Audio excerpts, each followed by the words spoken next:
Salam dostlar. Bugünkü dərsimiz JavaScript'in condition mövzusudur. Biz keçən bundan əvvəlki mövzularda olan mövzulara biraz baxsaq, biz nələrdən danışdıq, functionlar, data tiplər və operatorlar və s. danışdıq və bugün artıq biz functionları yazmaqdakı, funksiyalardakı məqsədimiz nə idi? İşləri bir yerə yığıb saxlamaq və bizə lazımdır ki, biz artıq bir proyekt yazmaq istəyirik, bir iş yazmaq, iş görmək istəyirik, düzdürmü? Və bunda funksiyalardan istifadə edəcəyik və burada artıq biz növbəti etapa keçəndə qərar vermə mexanizmləri var. Biz məsələn operatorları keçəndə yadınızdadırsa biz conditional operators deyə bir mövzuda yazmışdıq. Conditional operators deyə. Düzdürmü? Conditional operator nə idi? Müqayisə operatorları idi. Yəni, iki dənə dəyərin yoxlanılması və müqayisə olunması.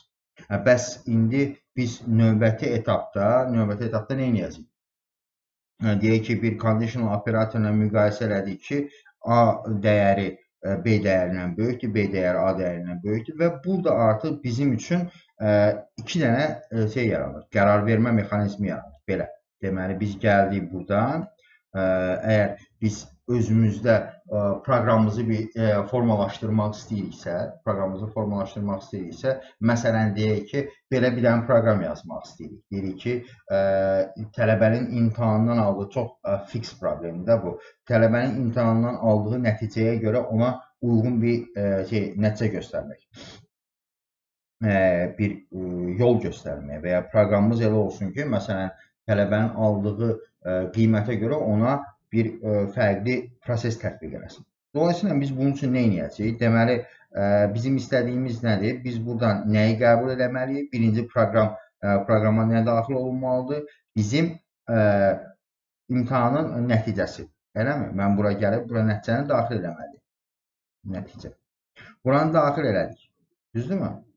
Nəticəmizi daxil elədik bura və ondan sonra nəticəni daxil elədikdən sonra biz gəldik, bunun hansı prosesi gələcək? Nəticə daxil olundu, gəlməlidir aşağıya bu nəticənin yoxlanılması. Nə ilə müqayisə eləyəcək? Deyəcək ki, məsələn, 50 ilə müqayisə eləyəcək. Burada mənə lazımdır bunu müqayisə edeyim. Deyim ki, bu əgər deyək ki, nəticə məsələn, müqayisə olunsun 50-dən. Bizim üçün hal-hazırda bu önəmlidir. Deyəcək ki, əgər nəticə 50-dən kiçikdirsə, belə olsun, nəticə 50-dən böyükdürsə, belə olsun. Burada artıq bizim üçün yol ayrıcı yaranır. Yəni ki, bunun iki nəticəsi ola bilər. Ya dəyər 50-dən kiçikdir, ya da 50-dən böyükdür. Düzdürmü? Mən bunu ona görə iki dənə yolum ayrılır buradan. Bir, bu tərəfə belə deyək. Bir dənə də bu tərəfə yolum ayrılır. Layihəni yazaq ki. Və burada da hər ikisində də ayrı-ayrı işlər görülməlidir. Fikir verin, ayrı-ayrı işlər görülməlidir. Və bunu biz burada görüləcək işləri biz funksiya olaraq da qeyd edə bilərik. Deyə bilərik ki, məsələn, successful, müvəffəq, uğurlu nəticədə görüləcək işlər. Düzdürmü? Bunu gördük. Pardon, bu uğursuz nəticə olmalıdır əslində. Deyək ki, uğursuz nəticədə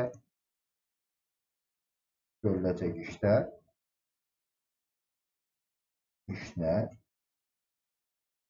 Onu götürdük bura. Və bir dənə də nə olacaq? Uğurlu nəticədə görüləcək işlər. İndi onları yazmaqdan vaxt itirmək istəmirəm. Burada da uğurlu nəticənin görüləcək işlər. Bunları indi biz funksiya mövzusunu bildiyimizə görə biz bunu funksiya ilə ifadə edə bilərik. Amma bizim hal-hazırda eləyə bilmədiyimiz şey bu yol ayrıcını mən necə tətbiq edə bilərəm. Yəni, bunun əldə elədiyi nəticəyə görə sağa mı getsin, sola mı getsin? Bunu da JavaScript'də sintaktik olaraq mən ifadə edə bilmək üçün istifadə edirəm conditionlardan. Conditionların işləmə prinsipi, deyək ki, gəldik bura let result deyək ki, exam result bərabərdir, deyək ki, 80. Bunu daxil elədik. Yəni ilkin etapda. Ondan sonra mən gəldim, dedim ki, bir dənə function yazıram. Deyirəm ki, get grade, deyək ki, get grade deyirəm bura. Get grade yox. Bu belə yazılıb, amma ki, biz bunu belə yazmayacağım. Deyəcəm ki, function get successful deyək ki, successful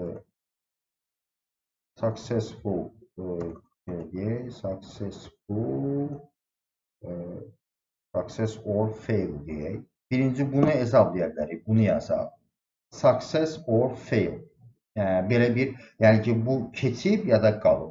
Keçib ya da qalıb. Mən bunun üçün bir iş görəcəm. Yəni, bunun yoxlanmasını.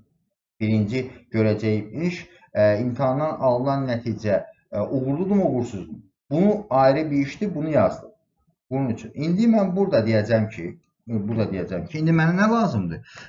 Bunu mən yoxlayacağım ki, əgər result 60-dan böyükdürsə, nə olacaq? Return edəcəm true. İstəyirəm ki, bu mənə nə nəticə qaytarsın? True nəticə qaytarsın və ya belə bir nəticə qaytarsın. Fərqi yoxdur. İndi mən artıq bunu belə də yaza bilərəm. Mən istəyirəm ki, bunu yoxlama mərhələsində funksiya şəklində yazım. Bunu birbaşa belə yaza bilərəm. Deyərəm ki, return elə result böyük bərabərdir 60. Baxın. Bu nə edəcək? Mən ora artıq bu funksiyanı yazdığım zaman, mən məsələn burada bu funksiyaya gəldim success or fail-ə mən gətirdim exam result'ı elədiyim zaman, ötürdüyüm zaman bu mənə nəyi verəcək? Hal-hazırda mən bunu run eləsəm, terminalda run eləsəm, desəm ki node app.js, təbii olaraq bu mənə heç bir nəticə verməyəcək. Niyə? Bizim funksiya dərslərindən keçdiyimizə görə bu return'dur. Bu dəyəri hesablayır, amma mən bunun nəticəsini ekranda göstərə bilmək üçün belə deyirəm, exam point deyək bura. Exam point verdik. Exam point. Və bura mən exam point'i parametr olaraq, argument olaraq ötürdüyüm zaman, indi istəyirəm ki, exam result'ı mən burada edeyim. Deyirəm ki, exam result bərabərdir bu. Mən nə eləmiş oldum? Success or fail olduğunu, yəni ki, nəticənin 60-dan böyük olub olmadığı dəyərini nəyə mənimsətdim? Exam result'a mənimsətdim. Ondan sonra gəlirəm console log deyirəm bura. Deyirəm exam result. Bunu verdik. Və bu mənə nə verəcək? Diqqət edin. Hal-hazırda true verdi. Niyə?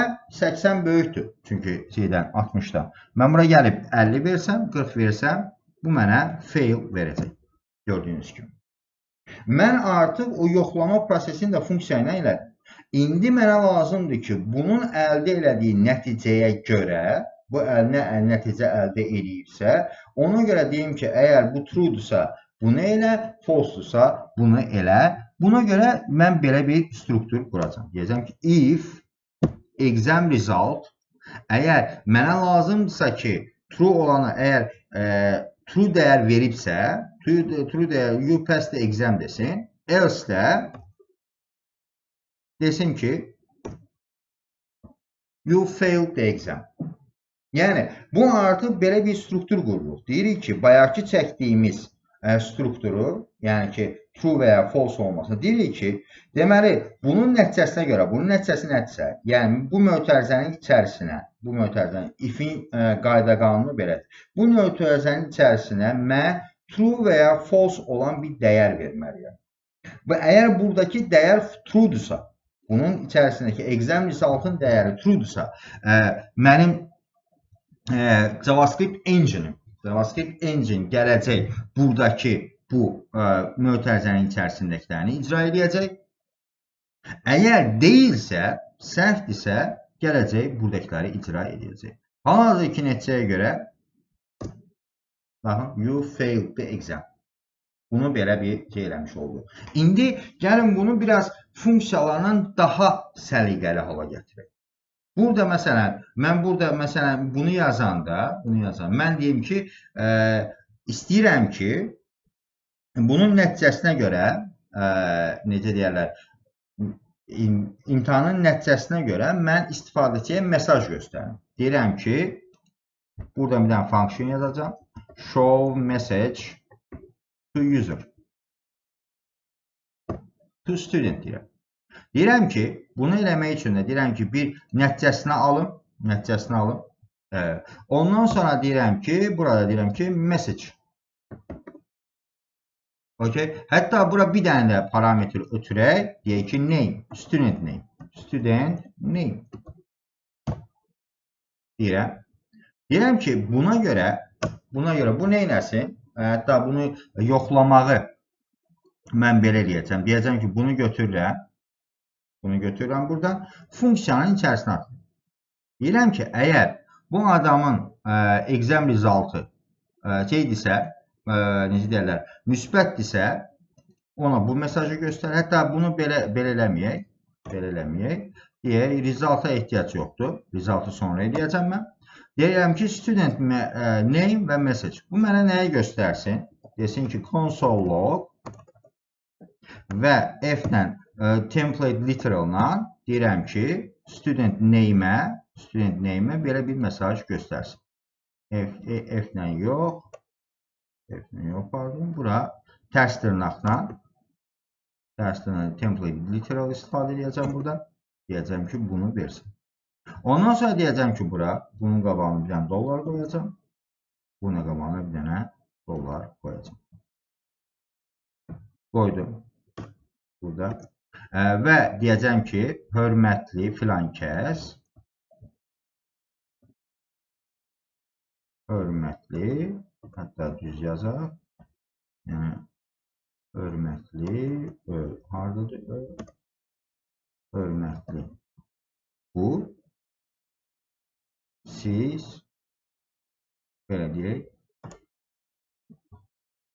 siz vergül qoyaq, siz imtahandan uğurla keçmişsiniz və ya uğurla siz imtahandan kəsilmişsiniz deyə. Bu funksiyanın işi nədir? Sadəcə istifadəçiyə mesaj göstərməkdir. Okay. İndi istəyirəm ki, gəlib burada artıq proqramın strukturunu qururam. Deyirəm ki, if əgər exam result true'dursa, deyirəm ki, bura deyəcəm ki, kimdirsə o adam və burada deyək ki, let student name deyək. Student name bərabərdir John olsun. Mən bunu dəyişdirirəm. Gəlirəm bura deyirəm ki, bu student name'i bura verəcəm parametr olaraq. Və burada da mesaj göstərir. Hətta bunu da deyəcəm ki, success message. Siz uğurlu oldunuz. Sizin imtahan nəticəniz 60-dan yuxarıdır. Və deyəcəm ki, let fail message imtahan nəticəsini 60-dan aşağıdır. Və ondan sonra gələcəm, deyəcəm ki, mən əgər bu istifadəçi bunu veribsə, mən bunu göstərəcəm. Əgər verməyibsə, əgər uğurlu deyilsə, deyəcəm ki, student name fail message. Baxın, burada mən artıq şərtlərdən istifadə edərək, gəlin bir dənə bunu yoxlayaq. Baxaq görən nə nəticə verəcək. Hörmətli John, sizin imtahan nəticəniz, hətta bunu düzəldək, bu da biraz səliqəli olsun. Sizin imtahan nəticəniz, bunu da eyni balacalaşdıraq, burada da bunu balacalaşdıraq. Gələk təzədən yoxlayaq. Hörmətli John, sizin imtahan nəticəniz 60-dan aşağıdır deyə göstərdi. Mən gəlib bunu artırsam, 90 eləsəm, bu mənə bunu göstərir. Hörmətli John, sizin imtahan nəticəniz 60-dan yuxarıdır deyə. Hətta sonradan bunu dəyişdirmək istəsəm, baxın, mən buraları dəyişdirmirəm. Nələri ki dəyişdirəcəm, onları ayrı-ayrı yerdə yazıram. Deyirəm ki, təbrik edirik. yazdıq. Növbəti dəfə daha ciddi yanaşın zəhmət olmasın. Növbəti dəfə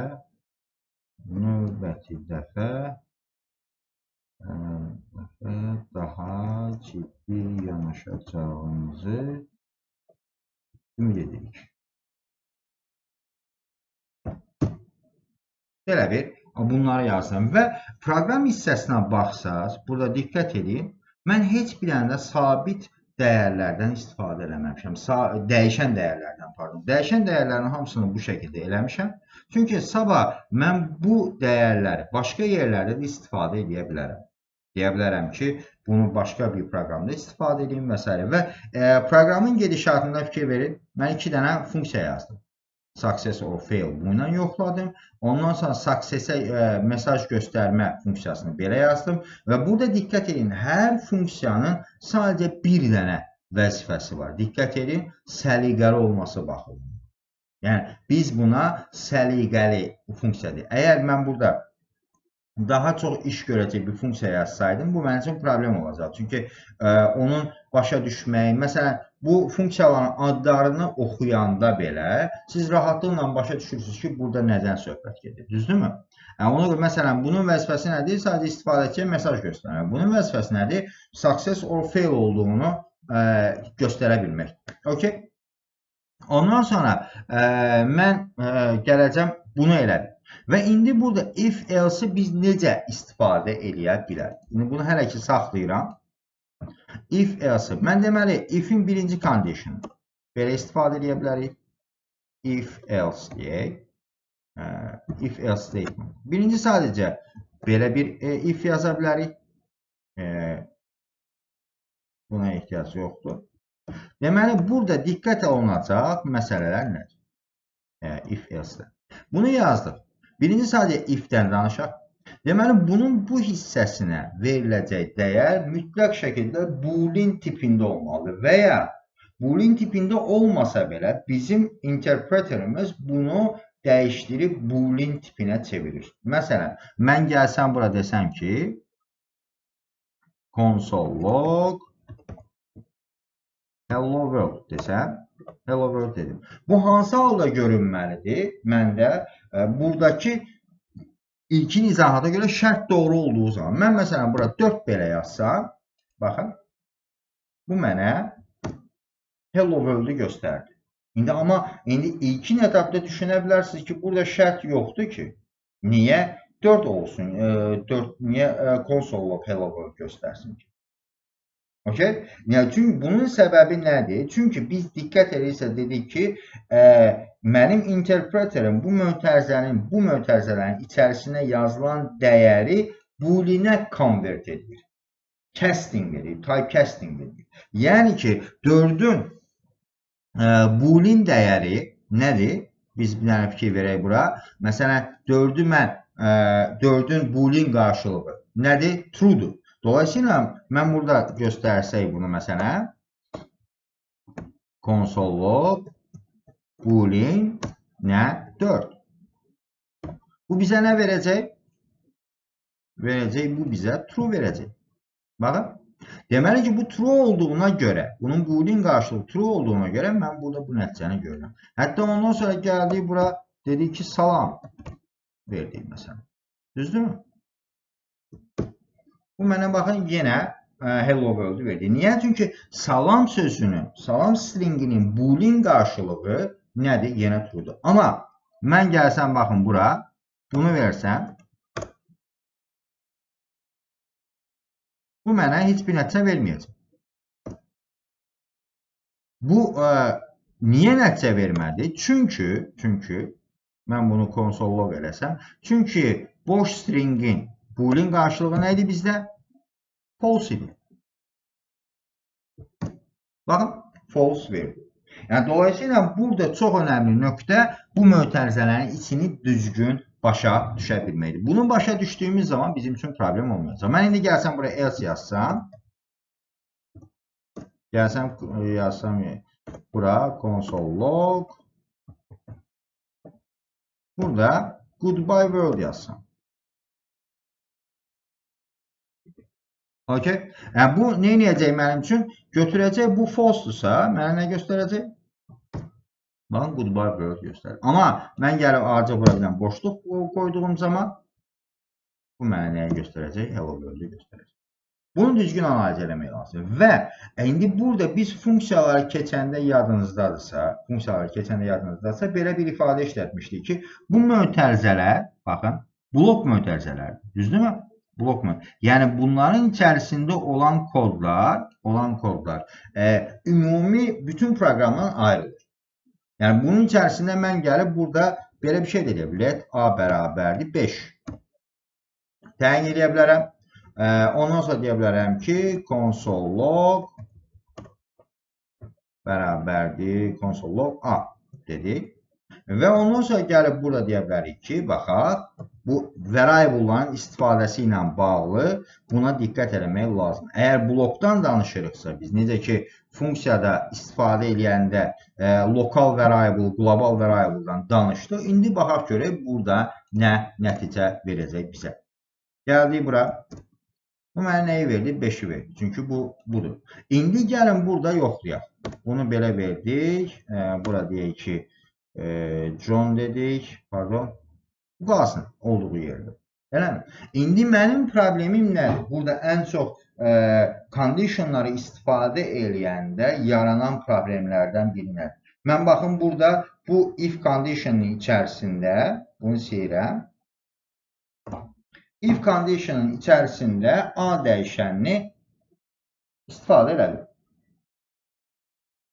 Və nəticə olaraq gəldim burada 5'i göstərdim. Düzdürmü? İndi bəs mən özümə sual verirəm. Bu komandanı mən bu blokun içərisindən çıxarsam, burada yazsam, görək nə nəticə olacaq. Baxın. Bu deyir ki, A is not defined. A is not. Niyə? Çünki diqqət elədiksə, mən o A-nı harada təyin elədim? Var blokun içərisində. Dolayısıyla o blokdan çölə çıxa bilmir. Amma mən gəlsəm bura, acaba var yazsam nə olacaq? Baxın. Var yazanda diqqət edirsə, var bunu qlobal olaraq götürür. Amma gələk indi belə deyək. Bunu mən burada götürsəm, gəlsəm bura, bir dənə else yazsam, dedim ki, təzələnən bura belə bir şey yazdıq. Var A bərabərdir 5. Var A bərabərdir 5 və ya hətta belə deyək, console log x deyək, salam deyək, məsələn, salam, belə bir şey deyək. İndi gəlin, baxın. Mən bunu var, bu hansı case-də işləyəcək? Bunun true case-ində mən hal-hazırda belə versəm, bu mənə 5'i göstərəcək. Okay? Gələk indi bunu belə verək. Və hətta burada console log edək, console log I. Okay? Və gələk bura false yazaq. Baxaq görək indi necə olacaq. Baxın, salam və undefined verdi. Niyə undefined verdi? Çünki, diqqət edin, burada false olduğuna görə mənim bu blokum iş görməyə başlamır. Yəni, bu blokun içərisindəki kodlar icra olunmur. İcra olunmadığı üçün də var adında dəyişənin içərisinə 5 dəyəri mənimsədilmir. Amma var dəyişənin var olduğunu görür. Yəni, deyir ki, belə bir dəyişən var. Məsələn, mən bunu buradan kommenti alsam, fikir verin. Kommenti alsam, bu mənə belə bir şey verəcək. Deyəcək ki, A is not defined. Çünki A adında bir dəyişən yoxdur. Amma mən bunu geri qaytarsam, bunun A-nın var olduğunu biləcək proqram. Amma içindəki dəyəri oxuya bilməyəcək. Niyə? Çünki bu kod icra olunmur. Buradakı blok kodu icra olunmadığı üçün mən burada A-nın dəyərini görə bilmirəm. Bəs gəlib bura true eləsəm, baxın. True eləsəm. True eləsəm.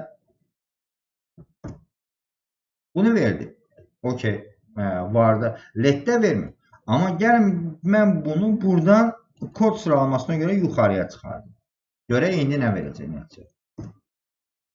Undefined 5. Niyə undefined verdi? Çünki 25-ci sətr icra olunanda A-nın dəyəri yox idi.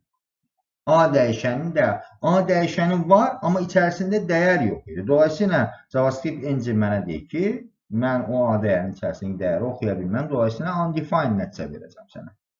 Okay? Ona görə, amma mən gətirib bunu bura versəm, aşağıya versəm, bunun dəyərini oxuya biləcəm. Amma mən bunu gətirib let yazsam, let və ya const yazsam, bunların heç biri olmayacaq. Dolayısıyla mən bunları niyə izah edirəm? Çünki sabah hər hansı bir kod yazanda varla letin fərqini analiz eləməyiniz lazımdır ki, qarşınıza çıxan kodları düzgün analiz edə biləsiniz. Düzgün izahat verə biləsiniz, düzgün oxuya biləsiniz, başa düşə biləsiniz. İndi burada əgər bu if blokudursa, blok elementdirsə, blokdursa, deməli mən bunu ayrıca bir proqram olaraq düşünə bilərəm. Yəni bunun içərisində mən fərqli kodlar yaza bilərəm. Nə yaza bilərəm? Ayrıca ikinci bir if şərti qoya bilərəm. Ondan sonra bunun içərisində ayrıca bir if şərti qoya bilərəm. Yəni bunlar artıq nə olacaq? O matryoşka kimi iç-içə yerləşdirilmiş ola bilərəm. Bunu istədiyim qədər istifadə edə bilərəm. İndi if'in ikinci istifadə qalı. If-else bu şəkildə. Bir də var ki, mən 3 dənə birdən çox şərti yoxlamaq istəyirəm. Məsələn, deyirəm ki, if, məsələn, result, belə deyək, success or fail, exam point belədirsə, bunu göstərsin. Success message göstərsin. Ondan sonra deyirəm, ikinci şərti yoxlayacağım. Else if deyə yazacağım. Else if ikinci şərti yoxlamaq istəyirəm. Deyirəm ki, məsələn, adı xüsusi olan bir tələbəyə başqa bir mesaj göstərmək istəyirəm. Deyirəm ki, if student name bərabərdirsə, məsələn, Məmmədə,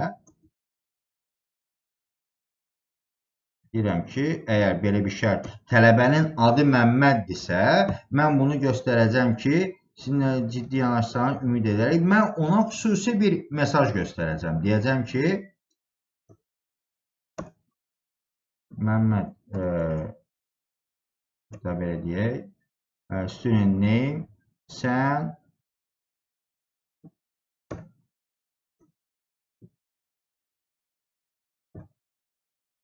siz bu imtihana səhvən iştirak etmişsiniz.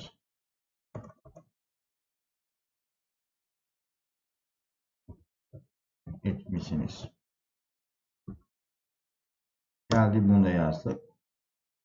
Əgər necə deyərlər, studentin adı budursa. Ondan sonra məsələn deyirəm ki, üçüncü bir şərt yoxlamaq istəyirəm. Deyirəm ki, tələbənin adı bundan bir dənə də fərqlidirsə, məsələn, student name bərabərdirsə, bu bərabərdirsə, Həsən, nə bilim, başqa bir nəticə və ya başqa bir şey yoxlaya bilərik. Deyə bilərik ki, əgər daxil olunan exam point kiçikdirsə sıfırdan, məsələn, sıfırdan, deyə bilərik ki, 0, student name, bura göstərəcək ki, məsələn, istifadəçiyə deyəcək ki, siz düzgün dəyər daxil etməmişsiniz, imtahan nəticəsi daxil etməmişsiniz. Gələcək bura. Siz düzgün dəyər,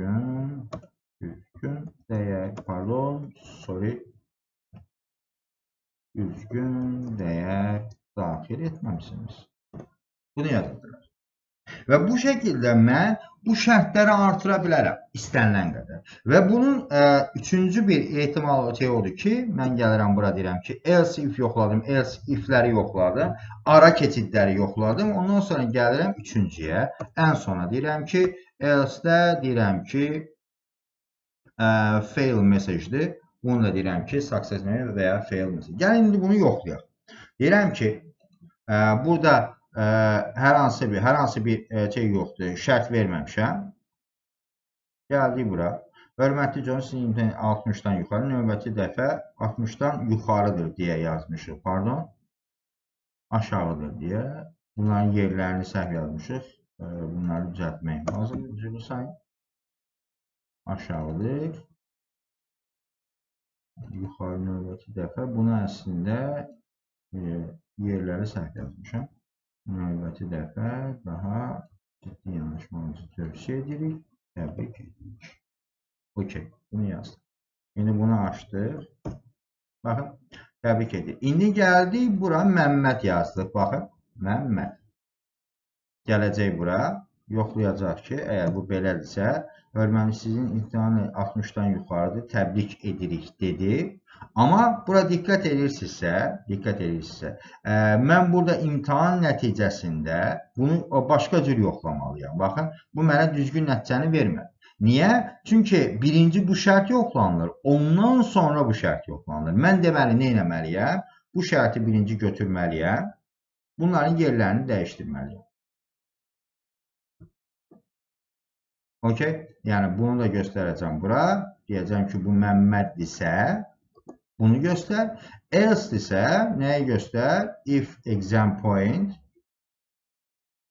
yəni pardon, success or fail. Success or fail exam point. Bu belə bir şey göstərsin mənə. Nəticə göstərsin. Ondan sonra yoxlasın üçüncünü, sonra yoxlasın. İndi gələk Məmmədə çevirdik.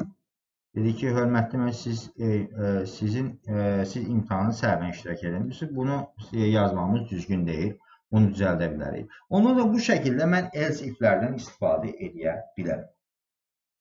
Bu conditionlarla bunlardan istifadə edə bilərəm. Ondan sonra üçüncü tərəf bunlardan başqa cürdə istifadə olunur.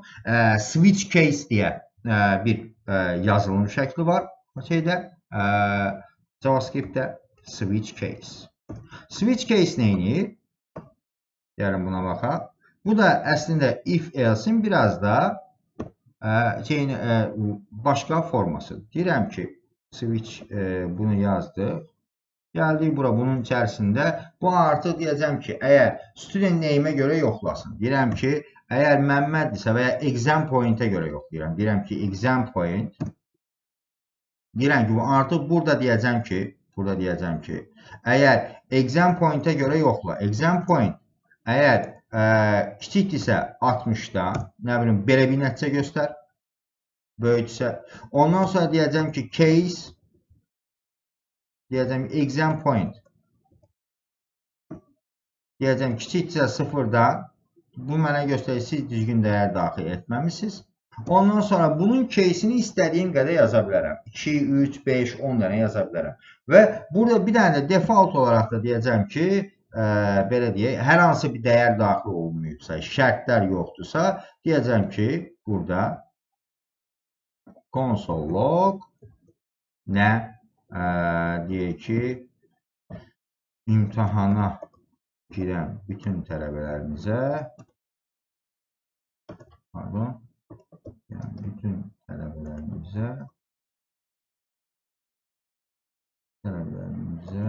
cavab veriləcək deyə belə bir şey yoxdur. Gəlirik exam point-də imtahana girən bütün tələbələrə cavab veriləcək deyilir, eləmi?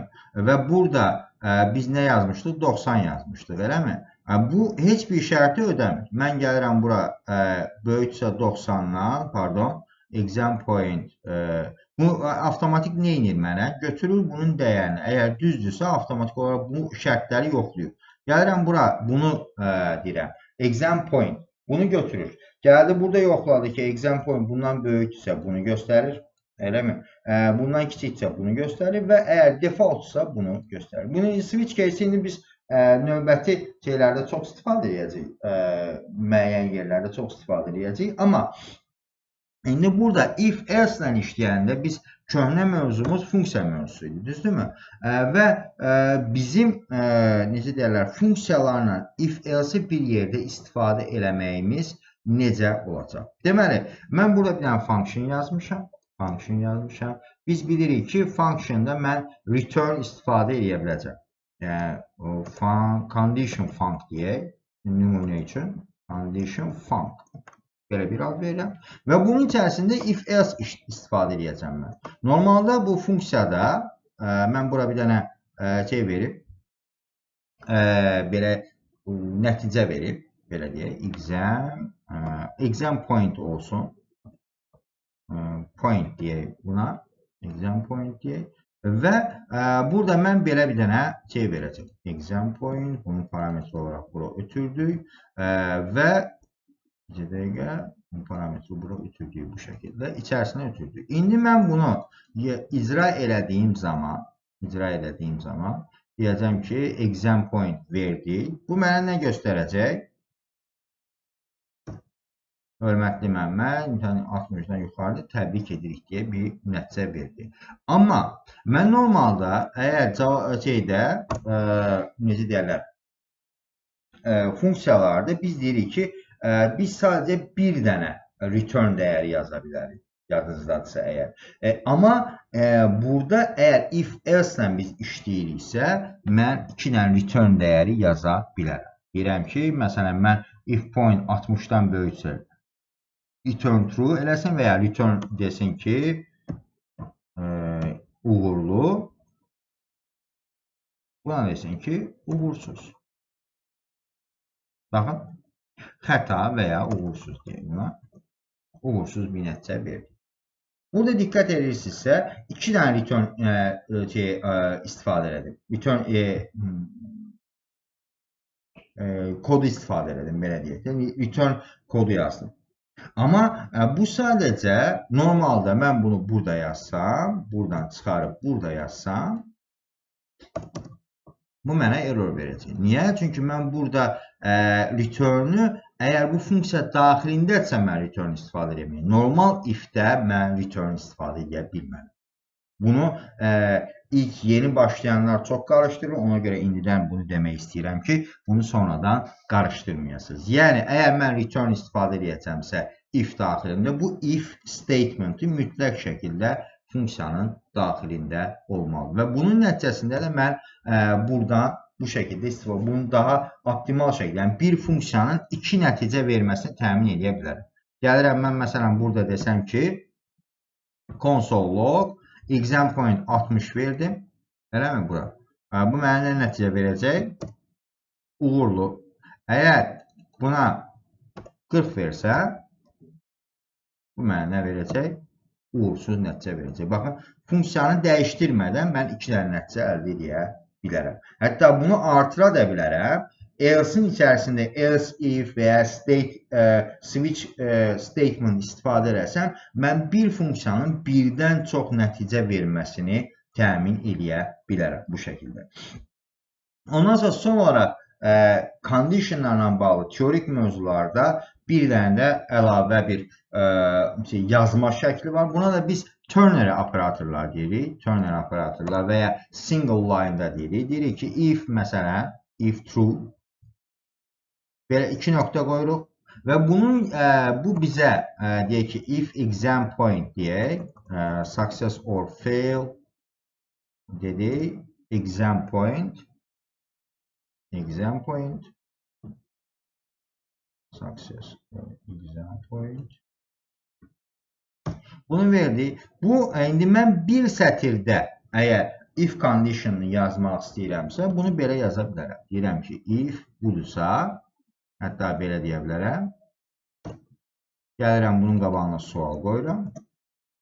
Və bu avtomatik olaraq mən if condition'ını daha qısa yaza bilərəm. Və ya bunu belə yazaq. Uğurlu.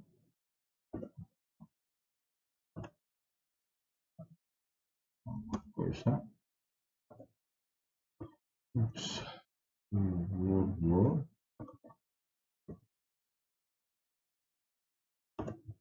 Və burada da uğursuz.